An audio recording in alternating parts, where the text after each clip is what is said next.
You ask Tiger to solve. This deals with linear equations with one unknown. The final result is x equals 3. Let's solve it step by step. Group all x terms on the left side of the equation.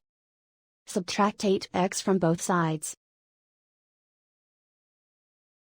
Group like terms.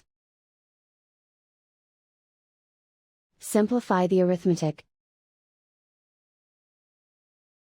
Group like terms.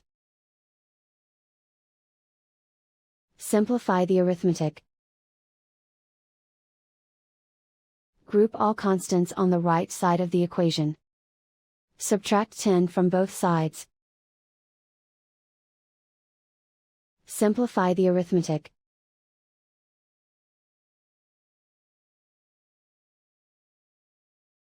Isolate the x.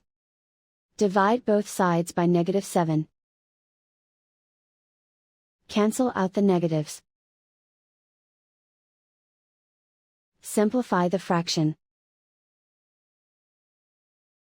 Cancel out the negatives. Find the greatest common factor of the numerator and denominator. Factor out and cancel the greatest common factor. And so the final result is x equals 3.